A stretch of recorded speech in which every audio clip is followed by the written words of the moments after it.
Hello friends, आज की class में हम लोग डिस्कस करेंगे कून-टुकर कंडीशंस के बारे में कून-टुकर कंडीशंस के बारे में और हम स्टडी करेंगे कून-टुकर कंडीशंस को। तो कून-टुकर कंडीशन का हम यूज करते हैं नॉन लीनियर प्रोग्रामिंग प्रॉब्लम को सॉल्व करने के लिए। तो इसमें क्या होगा कि गिवन एक ऑब्जेक्टिव फंक्शन होगा और उस ऑब्जेक्टिव फंक्शन को हमें क्या करना होगा कि उसको हमें ऑप्टिमाइज़ करना होगा। जो हमारा जेड ऑब्जेक्टिव फंक्शन है उसे हमें क्या करना होगा, ऑप्टिमाइज़ करना होगा। और उसके लिए कुछ कांस्टेंट्स गिवन होंगे, सब्जेक्टेड टू सम कांस्टेंट्स होंगे और वो कांस्टेंट्स आपका एज ए फंक्शन ऑफ आपका एक्स हो सकता है या सम फंक्शन होगा जिसका ये ऑब्जेक्टिव फंक्शन जिसका फंक्शन होगा उसी का एक कांस्टेंट्स भी फंक्शन होंगे। तो डिस्कस करते हैं कून-टुकर कंडीशन को एक प्रॉब्लम के साथ। तो जिसमें जी आई एक्स रिप्रेजेंट करता है ऑब्जेक्टिव फंक्शन कांस्टेंट्स को और जेड रिप्रेजेंट कर रहा है ऑब्जेक्टिव फंक्शन को।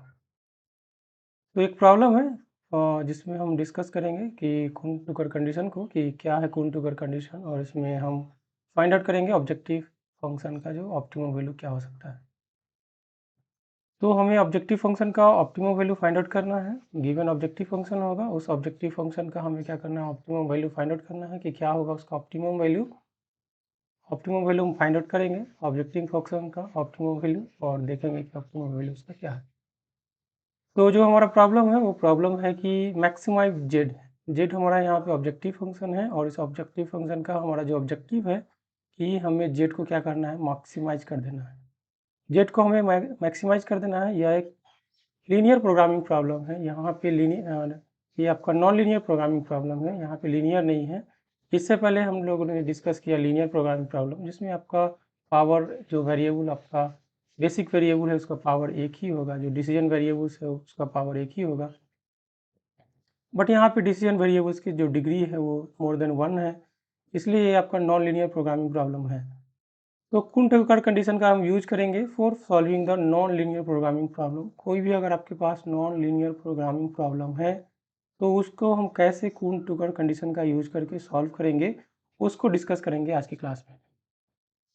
तो यहाँ पे इस प्रॉब्लम को हमें सॉल्व करना है। इस जेड का ऑब्जेक्टिव फंक्शन का मैक्सिमम वैल्यू हमें फाइंड आउट करना है जिसमें कांस्टेंट्स है, जो कांस्टेंट्स आपका गिवन है और वो कांस्टेंट्स है, कुछ कांस्टेंट्स हमारे पास गिवन है। दो कांस्टेंट्स है हमारे पास। पहला कांस्टेंट्स है कि x1 और x2 का वैल्यू जो होना चाहिए दोनों मिलके वो 9 या उससे कम होना चाहिए। So x1 plus x2 is less than equals to 9 है और दूसरा है x1 माइनस x2 का वैल्यू जो होना चाहिए वो ग्रेटर देन इक्वल टू 6 होना चाहिए। तो ये जो हमारा दो सब्जेक्टेड टू कॉन्स्टेंट्स है, दो कॉन्स्टेंट्स हैं, इन दोनों कॉन्स्टेंट्स के बेसिस पे हमें क्या करना है, इस ऑब्जेक्टिव फंक्शन जो हमारा जेड है, जो जेड ऑब्जेक्टिव फंक्शन है उसे हमें क्या करना है, ऑप्टिमाइज करना है यानी कि मैक्सिमाइज करना है। एक हमारे पास और कांस्टेंट होगा, वो नॉन निगेटिव कांस्टेंट है कि x1 और x2 का वैल्यू क्या हो सकता है, हमेशा ग्रेटर देन इक्वल टू 0 है। ये हमारे पास नॉन निगेटिव कांस्टेंट है। x1 और x2 का वैल्यू क्या है, हमारे पास क्या है, पॉजिटिव है।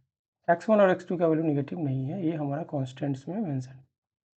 ये जो हमारे पास दो कांस्टेंट है उसको हम रीराइट कर सकते हैं और उसको रीराइट कर सकते हैं, यहाँ पे लेस देन इक्वल टू का सिंबल है। इस लेस देन इक्वल टू का सिंबल को हमने क्या किया, इक्वल टू के सिंबल से रिप्लेस कर दिया। उसके लिए हमने एक स्लैक वेरिएबल को इंट्रोड्यूस कर दिया और यहाँ पे हमने स्लैक वेरिएबल को ऐड कर दिया है। यहाँ पे हमने फिर क्या कर दिया है, इसको हमने क्या कर दिया है, ये हमारे कॉन्स्टेंट में हमने स्लैक वेरिएबल को ऐड करके यहाँ पे हमने क्या कर दिया, लेस देन का सिंबल को हमने इक्वल टू के सिंबल में कर दिया।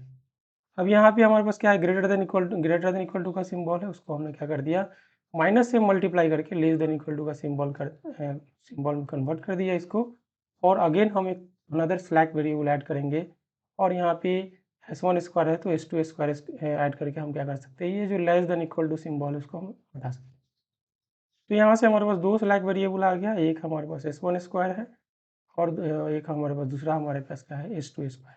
हमने इसका पावर 2 दिया है क्योंकि ये हमारे पास नॉन लीनियर प्रोग्रामिंग प्रॉब्लम का कंडीशन है, तो इसलिए हमने यहाँ पे पावर जो स्लैक वेरिएबल है उसको स्क्वायर के फॉर्म में मेंशन किया है यहाँ। अभी देखते हैं जो हमारे पास कांस्टेंट्स हैं, ये कांस्टेंट्स को हमने जो रीराइट कर दिया है, ये कांस्टेंट्स को हमारा रीराइट कर दिया हमने। x1 plus x2 plus s1 square है, ये हमारा जो कांस्टेंट है जिसको हमने रीराइट कर दिया है। तो इस कांस्टेंट के साथ हम क्या करते हैं कि आगे चलते हैं। यहाँ पे जो कॉन्स्टेंट्स है उसको हम as a function of g of x लिखते हैं, जैसे हमने लास्ट स्लाइड्स पे देखा है कि कुंटूकर कंडीशन में हम क्या करते हैं, उसको जी ऑफ एक्स लिखते हैं। तो फर्स्ट फंक्शन हमारे पास जो फर्स्ट कॉन्स्टेंट हो जाएगा वो जी वन एक्स हो जाएगा, और जी वन एक्स क्या है आपका x one plus x two plus S one square, ये प्लस नाइन जो है यहाँ पे, ये प्लस नाइन इधर माइनस नाइन में आ जाएगा। तो यहाँ से हमारे पास एक कांस्टेंट आ जाएगा, और इस कंडीशन से हमारे पास क्या आ जाएगा, एक दूसरा कांस्टेंट आ जाएगा। यहाँ से हमारा एक दूसरा कांस्टेंट आ जाएगा, और वो कांस्टेंट क्या हो जाएगा, जी टू एक्स होगा, और जी टू एक्स का हो जाएगा minus x one plus x two plus S one square, और ये माइनस सिक्स इधर आके क्या हो जाएगा, प्लस सिक्स में हो जाएगा। तो ये हमारे पास दो कॉन्स्टेंट्स हो गए। तो हमने क्या किया, जो हमारे पास कॉन्स्टेंट्स मेंशन्ड है उस कॉन्स्टेंट्स को as a objective as a function हमने जी ऑफ एक्स ले लिया है, और दो कॉन्स्टेंट्स है इसलिए जी के दो फंक्शंस हो जाएंगे, जी वन एक्स और जी टू एक्स। तो हमने क्या किया, अभी कॉन्स्टेंट्स को रीराइट किया है, हमने स्लैक वेरिएबल को इंट्रोड्यूस कर दिया है, और अब हम क्या करेंगे, जो हमारे पास स्लैक वेरिएबल है जो हमारे पास कॉन्स्टेंट्स फंक्शन है यहाँ पे जी वन एक्स और जी टू एक्स, और हमारे पास जो ऑब्जेक्टिव फंक्शन है इसके हेल्प से हम क्या करेंगे, लेग्रांजे फंक्शन लिखेंगे। तो लेग्रांजे फंक्शन हम लिखते हैं, और लेग्रांजे फंक्शन जो होगा वो ऑल टुगेदर जो हमारे पास ऑब्जेक्टिव फंक्शन है और हमारे पास जो कॉन्स्टेंट्स हैं जी वन एक्स और g two x, objective function g one x और जी टू एक्स, इन तीनों को हम जब एक साथ लिखेंगे तो हम क्या करते हैं, लेग्रांजे फंक्शन लिखते हैं। लेग्रांजे फंक्शन कैसे लिखते हैं वो हम समझते हैं। लेग्रांजे फंक्शन जो होगा वो एक्स लेमडा और एस के साथ तीनों का फंक्शन होगा। हमने क्या किया, यहाँ पे पहले क्या किया, ऑब्जेक्टिव फंक्शन को लिख दिया, उसके बाद माइनस लेमडा वन के साथ जो हमारा फर्स्ट कांस्टेंट है उसको लिख दिया है, और माइनस लेमडा टू के साथ हमारा जो सेकंड कांस्टेंट है उसको लिख दिया। यह तरीका है हमारे पास लेग्रांजे फंक्शन लिखने का। लेग्रांजे फंक्शन कैसे लिखते हैं, पहले हम क्या करते हैं, जो हमारा ऑब्जेक्टिव फंक्शन है उसको लिख दिया हमने। ऑब्जेक्टिव फंक्शन के बाद उसमें हम क्या करते हैं, माइनस लेमडा वन मल्टीप्लाई करके हम क्या करते हैं, जो फर्स्ट कांस्टेंट है उसको लिख देते हैं। फिर माइनस लेमडा टू के साथ हम क्या करते हैं, जो हमारे पास सेकेंड कांस्टेंट है उसको लिख देते हैं। तो इस तरह से हमने क्या किया, यहाँ पे लेग्रांजे फंक्शन को हमने लिख दिया है। तो लेग्रांजे फंक्शन हमने यहाँ पे मेंशन कर दिया कि लेग्रांजे फंक्शन हमारा क्या है। लेग्रांजे फंक्शन जो होगा वो एक्स लेमडा और एस का फंक्शन होगा। तो यहाँ पे ऑब्जेक्टिव फंक्शन है ten x one minus x one square plus ten x two minus x two square, ये हमारा ऑब्जेक्टिव फंक्शन है जिसे हमें मैक्सिमाइज करना है। और दो कॉन्स्टेंट्स हमारे पास, एक जी वन एक्स है और दूसरा हमारे पास क्या है, जी टू एक्स है। तो इन दोनों कांस्टेंट को हमने यहाँ पे मेंशन कर दिया, जी टू एक्स को, और इस तरह से हमने लेग्रांजे फंक्शन लिख दिया। अब नेक्स्ट स्टेप जो होगा कुन-टुकर मेथड में, कि हम क्या करते हैं, जो हमारे पास लेग्रांजे फंक्शन है उसको हम डिफ्रेंशिएट करेंगे, डिफरेंट टर्म्स में डिफ्रेंशिएट करेंगे, और ये हमारा नेसेसरी कंडीशन होगा कुन-टुकर कंडीशन का। तो कुन-टुकर कंडीशन का हमारा जो नेसेसरी कंडीशन होगा कि उसमें हम क्या करते हैं कि प्रॉब्लम को मैक्सिमाइज करने के लिए हम क्या करते हैं, एडवांस करते हैं, मैक्सिमाइज करने के लिए मूव करते हैं, और हमें पता है कि मैक्सिमाइज करने के लिए हम क्या करते हैं, फंक्शन को, जो आपके पास जिस फंक्शन में वेरिएबल जिसके रिस्पेक्ट में वो फंक्शन वेरी करता है उसके टर्म में हम क्या करते हैं, उसको डिफ्रेंशिएट करेंगे, और डिफ्रेंशिएट करके क्या करेंगे, उसको इक्वल टू जीरो करेंगे, और उनके वैल्यूज फाइंड आउट करेंगे। तो ये जो फंक्शन है वो डिपेंड करता है एक्स पे, लेमडा पे और एस पे। तो हम क्या करेंगे, इसको डिफ्रेंशिएट करेंगे एक्स के टर्म में, लेमडा के टर्म में और एस के टर्म में। एक्स हमारे पास दो है, एक्स वन और एक्स टू है, तो दोनों के टर्म में डिफ्रेंशिएट करेंगे, एक्स वन और एक्स टू के टर्म में डिफ्रेंशिएट करेंगे। फिर हमारे पास लेमडा है, तो लेमडा भी हमारे पास दो है, लेमडा वन और लेमडा टू, तो इन दोनों के टर्म में डिफ्रेंशिएट करेंगे। फिर हमारे पास स्लैक वेरिएबल है एस वन और एस टू, तो इसको हम एस वन और एस टू के टर्म में डिफ्रेंशिएट करेंगे। मीन टू से कि हम इस लैग्रांज फंक्शन को x1 x2 lambda one lambda two, उसके बाद हम s1 और s2 के टर्म में हम क्या करेंगे, इस 6 डिफरेंट वेरिएबल्स के टर्म में हम क्या करेंगे, इस लैग्रांज फंक्शन को डिफ्रेंशिएट करेंगे और इक्वेट करेंगे जीरो से, और देखेंगे कि हमारे पास क्या आ रहा है, हमारे पास जो वेरिएबल्स है उसके वैल्यू क्या आ रहे हैं।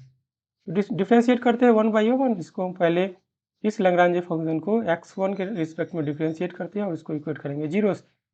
तो x1 के रिस्पेक्ट में डिफ्रेंशिएट करेंगे, तो पार्शियली डिफ्रेंशिएट करेंगे तो बाकी चीज़ें क्या होंगे, कांस्टेंट हो जाएंगे, और उनके वैल्यू क्या हो जाएंगे, जीरो हो जाएंगे। तो ये सब के वैल्यू क्या हो जाएंगे, जीरो हो गए। तो यहाँ से ये 10 minus two x one minus lambda और माइनस लेमडा वन और minus plus lambda two, plus lambda two, क्योंकि यहाँ पे -1 है तो माइनस माइनस प्लस हो जाएगा, तो ये प्लस लेमडा टू।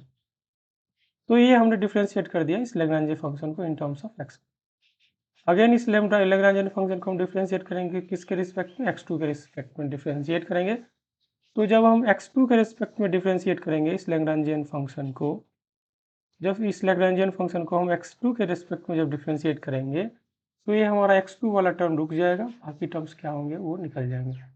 तो बाकी टर्म्स हमारा क्या हो जाएगा, निकल जाएगा।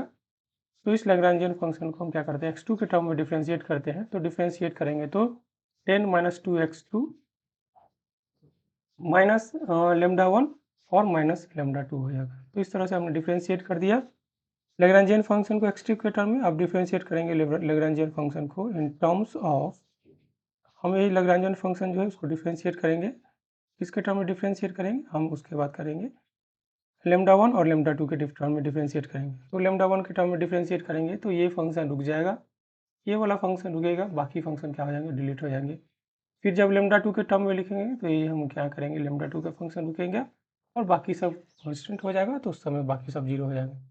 तो इस तरह से हमने क्या किया, जो लैग्रेंजियन फंक्शन है उसको हमने डिफ्रेंशिएट कर दिया in terms of x1, in terms of x2, in terms of lambda 1, और इसको हमने एक एक इक्वेशन एज्यूम कर लिया है कि हमारा इक्वेशन 1, इक्वेशन 2 और इक्वेशन 3 है। अगेन हम क्या करेंगे, उसको in terms of lambda 2 differentiate करेंगे, और डिफ्रेंशिएट करेंगे तो ये फंक्शन आएगा। फिर हम s1 के टर्म में डिफ्रेंशिएट करेंगे तो देखेंगे कि ये वैल्यू इतना आ रहा है, और s2 के टर्म में डिफ्रेंशिएट करेंगे तो इसकी वैल्यू इतना होगा। तो इस तरह से हमारे पास जितने वेरिएबल्स होंगे उतने इक्वेशंस आ जाएंगे। तो यहाँ पे हमारे पास 6 डिफरेंट वेरिएबल्स है, x1, x2, lambda 1, lambda 2, s1 and s2। तो ये हमारे पास 6 डिफरेंट वेरिएबल है, तो इसलिए हमारे पास 6 डिफरेंट इक्वेशंस आ गए हैं। तो 6 इक्वेशन का हेल्प लेंगे और उसको हम क्या करेंगे, सॉल्व करेंगे। कैसे सॉल्व करेंगे देखते हैं, डिस्कस करते हैं आगे। दी ऑन कांस्टेंट सॉल्यूशन, हम अभी क्या करते हैं, एक ऑन कांस्टेंट सॉल्यूशन लेते हैं, उसमें क्या करते हैं, एज्यूम करते हैं कि लेमडा 1 और लेमडा 2 का वैल्यू क्या है, 0। तो लेमडा 1 और लेमडा 2 का वैल्यू अगर हम 0 एज्यूम करेंगे, यहाँ से लेमडा 1 का वैल्यू 0 और लेमडा 2 का वैल्यू 0 एज्यूम करेंगे तो क्या हो जाएगा।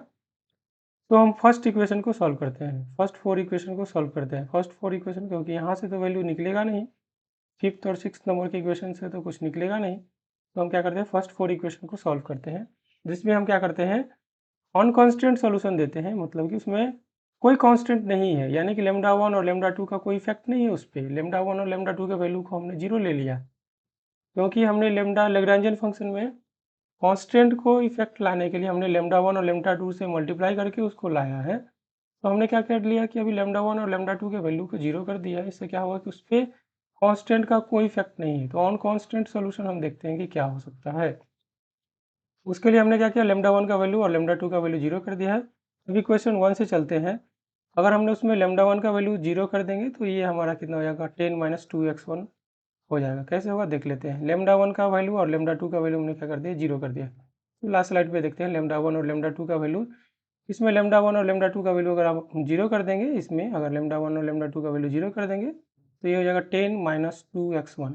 उसी तरह से इसमें भी 0 कर देंगे लेमडा 1 और लेमडा 2 का वैल्यू, तो ये हो जाएगा 10 - 2x2। यहाँ से x1 का वैल्यू कितना आ जाएगा, 5 हो जाएगा। यहाँ से x2 का वैल्यू कितना आ जाएगा, 5 होगा। फिर x1 x2 का वैल्यू इसमें रखेंगे तो s1 का वैल्यू आ जाएगा, और x1 x2 और s1 का वैल्यू रखेंगे तो यहाँ से हमारे पास क्या होगा कि इस पर्टिकुलर इक्वेशन से हमें क्या हो जाएगा, x2 मिल जाएगा, s2 आपका मिल जाएगा।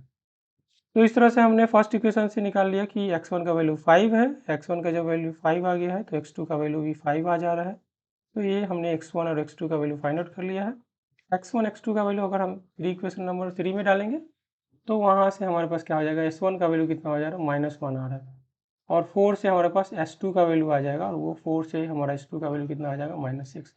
यहाँ हम देख रहे हैं कि s1 और s2 के वैल्यू क्या है, नेगेटिव है। क्योंकि s1 और s2 का वैल्यू नेगेटिव है तो ये पॉसिबल नहीं है। तो यहाँ से जेड मैक्स का वैल्यू हम निकाल सकते हैं। जेड मैक्स का वैल्यू कितना होगा, x1 का वैल्यू 5 और x2 का वैल्यू 5 है। तो यहाँ से जेड मैक्स का वैल्यू तो आ जाएगा 50, लेकिन यहाँ पे हमारे पास जेड मैक्स का वैल्यू तो 50 आ गया है, लेकिन हमारे पास क्या है कि x1 और x2 का वैल्यू क्या है, वो नेगेटिव आ गया है। दोनों का वैल्यू अगर नेगेटिव आ गया है तो ये क्या होगा कि यह जो सोल्यूशन है वो इनफिजिबल सोल्यूशन आपका हो जाए। क्योंकि x1 का स्क्वायर और x2 का स्क्वायर आपका क्या हो जाएगा, वो निगेटिव आ रहा है। तो s1 स्क्वायर और s2 स्क्वायर आपका क्या हो रहा है, निगेटिव हो रहा है। तो हमें पता है कि किसी भी वैल्यू का स्क्वायर निगेटिव तो नहीं हो सकता, यानी कि यह सॉल्यूशन पॉसिबल नहीं है। तो हमने जो एक सॉल्यूशन दिया है जिसमें कि अनकॉन्स्टेंट सॉल्यूशन दिया है, जिसमें कि हमने λ1 और λ2 का वैल्यू 0 फिट किया है, वो पॉसिबल नहीं है। यानी कि इस पर्टिकुलर प्रॉब्लम का अनकॉन्स्टेंट सॉल्यूशन पॉसिबल नहीं है, यानी कि λ1 और λ2 दोनों का वैल्यू एक साथ 0 नहीं हो सकता है, किसी का तो वैल्यू चेंज होगा। वो हम देखते हैं आगे की क्या होगा। तो यहाँ से हमने देख लिया कि s1 स्क्वायर और s2 स्क्वायर का वैल्यू जो है वो निगेटिव है। किसी एक का भी निगेटिव होने से काम नहीं चलेगा, वो सोल्यूशन इनफिजिबल सोल्यूशन हो जाएगा। तो यहाँ पे एक का भी वैल्यू अगर निगेटिव आ रहा है तो हम कह सकते हैं कि सोल्यूशन हमारा इनफिजिबल सोल्यूशन है। तो इनफिजिबल सोल्यूशन है तो हम क्या करते हैं वो डिस्कस करते हैं। हाँ, solving these four equations again, हम इस इक्वेशंस को अगेन सॉल्व करेंगे और सॉल्व करके देखेंगे कि क्या हो रहा है। क्या सॉल्व करेंगे वो देखते हैं कि हम अभी नेक्स्ट टाइम क्या कर रहे हैं कि सेकेंड कांस्टेंट को वायलेट कर रहे हैं, यानी कि लेमडा सेकेंड कांस्टेंट को हम क्या कर रहे हैं, वायलेटिंग सेकेंड कांस्टेंट। तो लेमडा हम क्या करते हैं, λ1 का वैल्यू 0 रखते हैं और s2 का वैल्यू हम क्या करते हैं 0 रखते हैं। ये हम क्या करते हैं, वायलेटिंग सेकेंड कांस्टेंट करते हैं। तो यहाँ से हम s2 का वैल्यू 0 रखते हैं और λ1 का वैल्यू 0 रखते हैं और देखते हैं कि क्या कंडीशन हो सकता है। तो s2 का वैल्यू 0 रख रहे हैं और λ1 का वैल्यू 0 रख रहे हैं। λ1 का वैल्यू 0 रख रहे हैं मतलब कि हम फर्स्ट कांस्टेंट को वायलेट कर रहे हैं। यहाँ पे मैंने लिखा है सेकेंड कांस्टेंट, वो यहाँ पे हम लिखते थे फर्स्ट कांस्टेंट को हम क्या कर रहे हैं, वायलेट कर रहे हैं। तो फर्स्ट कांस्टेंट को हम वायलेट कर रहे हैं, तो यहाँ पे λ1 का वैल्यू 0 कर रहे हैं और यहाँ पे s2 का वैल्यू 0 कर रहे हैं। तो λ1 का वैल्यू अगर 0 करेंगे और s2 का वैल्यू 0 करेंगे तो यहाँ से हमारे पास अगर हम सॉल्व करेंगे इक्वेशन, ये चारों इक्वेशन को, क्योंकि हमने λ1 का इसमें λ1 का वैल्यू 0 रख दिया है, इसमें भी हमने क्या कर दिया है कि इसमें हमने क्या कर दिया है, s2 का वैल्यू 0 रख दिया है और λ1 का वैल्यू 0 रख दिया है। इसमें हमारे पास क्या कर दिया है, s2 का वैल्यू 0 रख दिया है, यहाँ पे भी हमने क्या कर दिया है, λ1 का वैल्यू 0 रख दिया है, यहाँ पे s2 का वैल्यू हमने क्या कर दिया, 0 रख दिया है। तो इस कंडीशन को लेके चलते हैं। तो कुन-टुकर कंडीशन में हम क्या करते हैं कि पहले हम ट्राई करते हैं कि λ1 और λ2 का वैल्यू 0 रखने से हमारा सोल्यूशन हो रहा है कि नहीं हो रहा है। अगर नहीं हो रहा है तो हम आगे चलेंगे। उसके बाद हम क्या करेंगे, किसी एक को λ1 को 0 करेंगे और s2 को 0 करेंगे। या दूसरा कंडीशन क्या हो सकता है, λ2 को 0 करेंगे और या s1 को 0 करेंगे। फिर नहीं होगा तो हम क्या करेंगे, s1 s2 को 0 करेंगे और वैसे हम क्या करते हैं, उसके उस तरह से हम क्या करते हैं, सोल्यूशन फाइंड आउट करते हैं। तो यहाँ से हम सॉल्व करेंगे इसको कि हमने क्या कर दिया है, λ1 का वैल्यू 0 रखा है और हमने क्या कर दिया है, s2 का वैल्यू 0 रखा है। तो इसको, इस कंडीशन को मेंटेन करने के बाद देखते हैं कि इसको हम जब सॉल्व करेंगे तो यहाँ से जब हमारे पास सॉल्व होगा, इसको हम अगर सॉल्व करेंगे तो सॉल्व करने के बाद देखते हैं कि क्या कंडीशन आ रहा है। तो यहाँ से हमारे पास इन दोनों इक्वेशन को सॉल्व करेंगे, λ2 का वैल्यू इक्वेट कर देंगे दोनों में। तो यहाँ से 10 - 2x1 10 - 2x1 और इसको दोनों को इक्वेट करेंगे तो यहाँ से लैम्डा, इन दोनों को अगर ऐड कर देंगे, मान लीजिए हमने दोनों को ऐड कर दिया तो ये λ2 कैंसिल हट जाएगा, 20 - 2x1 - 2x2 हो जाएगा। तो यहाँ से एक रिलेशन आया और यहाँ से एक रिलेशन है, इन दोनों रिलेशन को सॉल्व करेंगे तो इसको सिंप्लीफाई करेंगे तो x1 + x2 is equal to आपका क्या हो जाएगा, यही हो जाएगा। इस इक्वेशन को रख देंगे, इसको सॉल्व करेंगे तो x1 और x2 का वैल्यू आ जाएगा। x1 का वैल्यू यहाँ से 8 आ रहा है और x2 का वैल्यू यहाँ से कितना आ जाएगा, 2 आ रहा है। x1 x2 का वैल्यू पुट करेंगे तो यहाँ से देखते हैं कि s1 का वैल्यू कितना आ रहा है। तो इस इक्वेशन से हम सॉल्व करेंगे, s1 का वैल्यू क्या आ रहा है, निगेटिव आ रहा है। अगेन देख रहे हैं कि s1 का वैल्यू क्या है, निगेटिव है। तो यह भी सोल्यूशन आपका क्या होगा, इनफिजिबल होगा, क्योंकि किसी के स्क्वायर का वैल्यू निगेटिव पॉसिबल नहीं है। तो ये आपका इनफिजिबल सोल्यूशन होगा। तो इनफिजिबल सोल्यूशन हो जाएगा। तो λ2 का वैल्यू भी हम निकाल सकते हैं, बट यहाँ से देखते हैं this solution is also infeasible solution, क्योंकि आपका s1 का स्क्वायर का वैल्यू कितना हो रहा है, निगेटिव आ रहा है। तो हम अब तीसरा कंडीशन लगाते हैं कि क्या हो सकता है। तो इसमें हम क्या करते हैं, s1 का वैल्यू 0 रखते हैं और फिर हम क्या करते हैं, s1 का वैल्यू 0 रखते हैं और s2 का वैल्यू भी 0 रखते हैं। इन दोनों को हम 0 नहीं रख रहे हैं, मतलब दोनों कॉन्स्टेंट को हम इसमें लगा रहे हैं। तो जब हम s1 का वैल्यू और s2 का वैल्यू आपस में 0 रखेंगे तो हमारे पास जो इक्वेशंस होंगे, इक्वेशन 1 कन्वर्ट हो जाएगा इस तरह से, 10 - 2x1 - λ1 + λ2 = 0। और इक्वेशन 2 हमारा कन्वर्ट हो जाएगा इस तरह से। इन दोनों इक्वेशन को सिंप्लीफाई करेंगे, लेकिन उससे पहले और दो इक्वेशन है, इक्वेशन नंबर 5 और 6। तो उस 5 हमारा एक तीसरा इक्वेशन हो जाएगा जिसमें हम S1 का वैल्यू क्या कर रहे हैं, 0 रख रहे हैं, और चौथा इक्वेशन हो जाएगा जिसमें S2 का वैल्यू हम 0 रख रहे हैं। तो इन दोनों इक्वेशन को हम अगर सॉल्व कर देंगे तो इन दोनों इक्वेशन को सॉल्व करने से हमारे पास क्या हो जाएगा, इन दोनों को इक्वेशन को सॉल्व करने से x1 और x2 का वैल्यू आ जाएगा।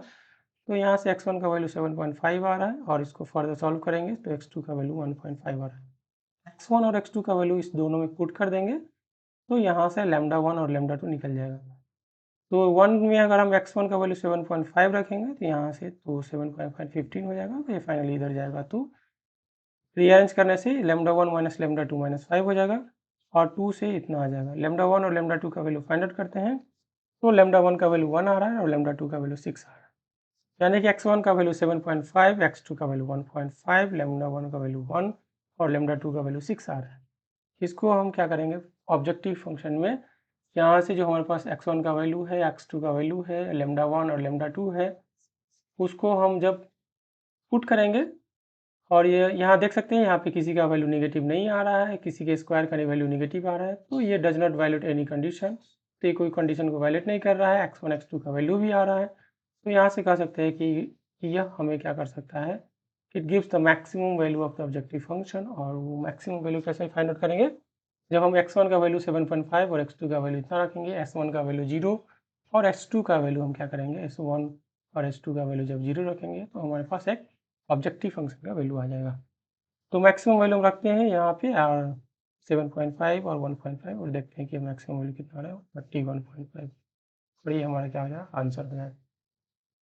तो हमने जो ऑब्जेक्टिव फंक्शन है उसका मैक्सिमम वैल्यू फाइंड आउट कर लिया और वो मैक्सिमम वैल्यू 31.5 है। जब हमारे पास x1 का वैल्यू कितना है, x1 का वैल्यू है 7.5 और x2 का वैल्यू कितना आ रहा है हमारे पास 1.5।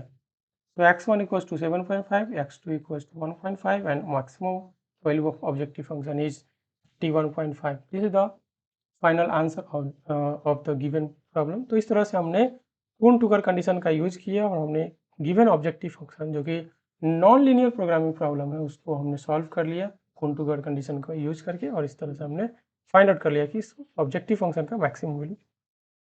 Thank you so much, class attend करते हैं, मिलते हैं एक नए प्रॉब्लम के साथ नेक्स्ट क्लास में। Thank you so much.